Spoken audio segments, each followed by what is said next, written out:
so glad you're here. My name is Bomar, and we're all glad you're here. All the time. Last Sunday we heard voices in every Super Bowl commercial. They're telling us to buy this, to buy that. But I got to tell you, the E-Trade babies are the ones I like the most. Somehow or another, they just can't turn away. Got to listen to him. But you know what? It's true. There are voices everywhere talking to all of us. You don't have to be crazy to hear voices. We hear voices from the ads to the water cooler. We make big decisions in our life because we talk to our friends. And our friend says, you know what? This is what I do. If that was my husband, I'll tell you exactly what I do. We make choices and decisions.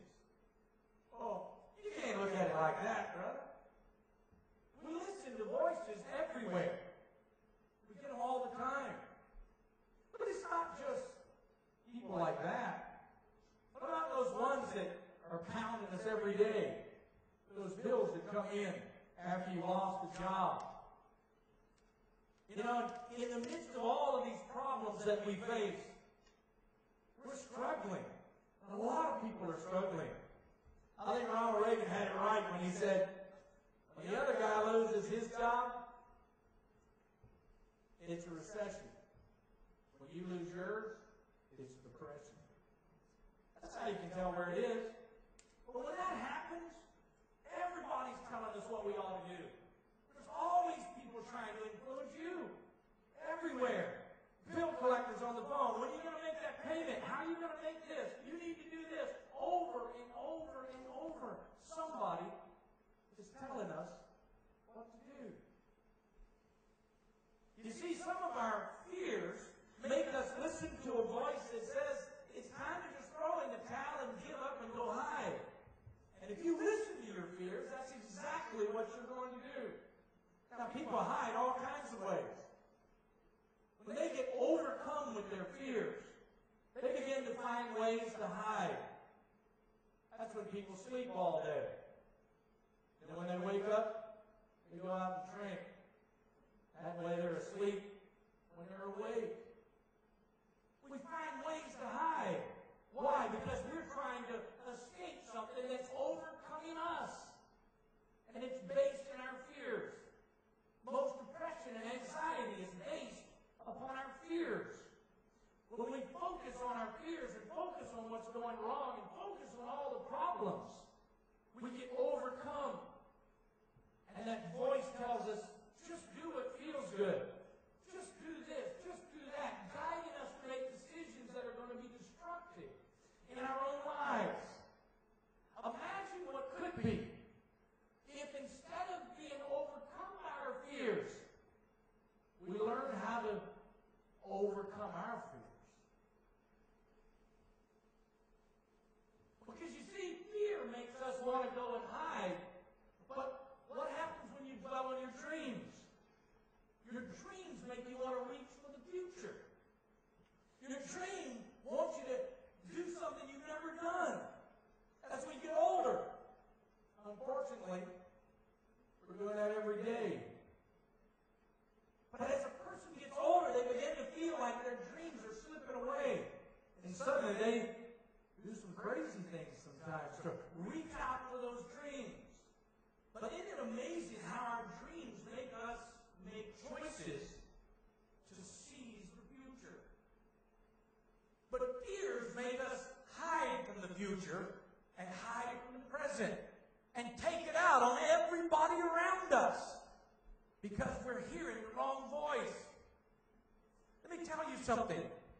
Every person that ever did anything powerful heard something on the inside. Think about it. In the middle of the greatest problems, sometimes that inner voice makes you rise up to be something you never thought you could be. Where would Winston Churchill be without World War II? But it was Winston Churchill's chubby-faced, deep voice as he stood there in the face of all that was coming against him. If he stood there against the tyrant Hitler It was his voice that made the country that he loved stand up and believe in themselves again. Why? Because there was something on the inside of him that says, I'm not going to quit.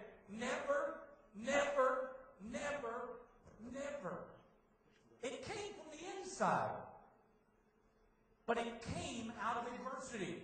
Right now, America's in some of the toughest times it's ever been in its history. Some of you are facing troubles you never thought you could face. And some of you, you may not realize it, but you're overcoming a few of those. But right now might be the time for your greatness. Right now, you might be standing in the middle of your World War II, and all of those bombs are dropping around you.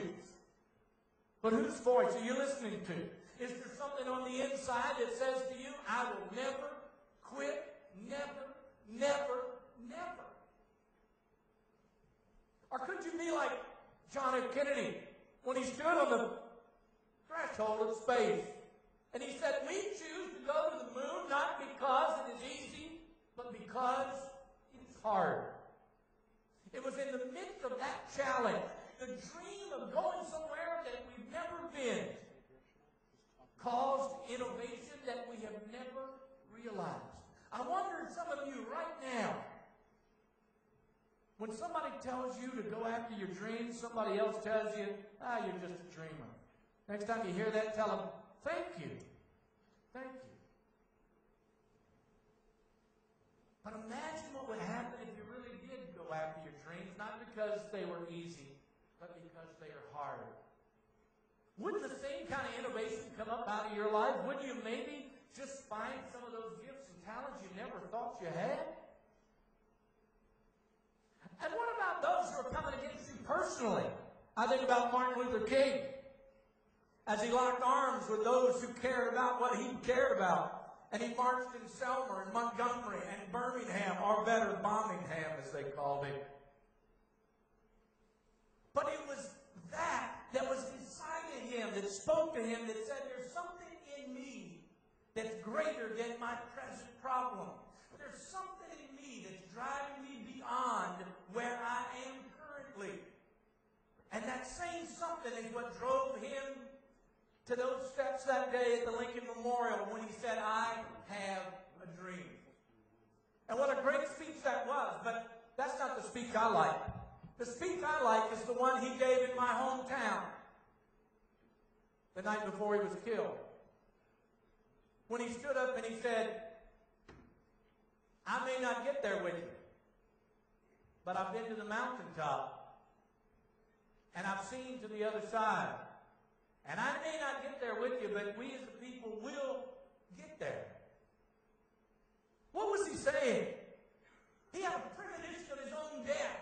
Why? Because there was something inside of him that says, this is greater than you. But most of us will never find that great gift of doing something bigger than ourselves because we're content with making it through the day. You see, if the Creator created you for one specific purpose, and He gave you the ability to communicate with Him and to communicate with someone else, isn't it also possible that He has a plan for your life that could heal, and touch, and change, and help someone else? And here's the great part about it. You see, a lot of people want to debate the very existence of a creator. I like what my daughter said. There was no creator. Why would anybody even have the thought that there might not be one? That's proof enough. You see, the great thing about the Creator is that He put something inside of you that was a lot like Him. And He said that if you'll trust me, I'll show you how you can trust yourself. Yeah, that's what I said. Trust yourself. You know what happens when you listen to the voice of your fears? You get overcome and anxiety builds up and turns into anger and bitterness and all of these things that we push down on the inside. outside that destroyed us from within. And when we listen to those fears, we begin to doubt ourselves and disbelieve ourselves and self-loathe. And it makes us where we're not confident anymore, and we're afraid all the time, and we do nothing. But if you can catch this, if you can imagine what could be, if you can imagine why you were here and why you were created, you know what? The problems we're facing in America today might be your launching pad. Because you see, what happens is, when you trust the Creator, He teaches you that you're my creation. And I'll show you how to trust yourself. And when you start to overcome your fears, and you start to overcome and you say, I'm going to have a better life, I'm going to do something that I've never done, be something I've never been, go somewhere I've never gone, achieve something I've never achieved, and grasp a dream that I thought was impossible, I can do this. And once you begin down that pathway, you will start having what? Confidence and pride and self-belief and strength and courage. Friend, I want to tell you, when you trust God and you believe in yourself, you can do anything. You'll be surprised what you can do. Now you got to do something. You can't just hear a good speech. You got to do something. You got to make a decision. Life is about choices. It's about decisions. It's about deciding, I'm going to not blame anybody. It is what it is. But I have an opportunity to do something. And I'm not going to blame. I'm going to do something. I'm going to get up and make a decision to go in a brand new direction. And if you need help, ask for it. Thank you. Have a blessed night. Thank you.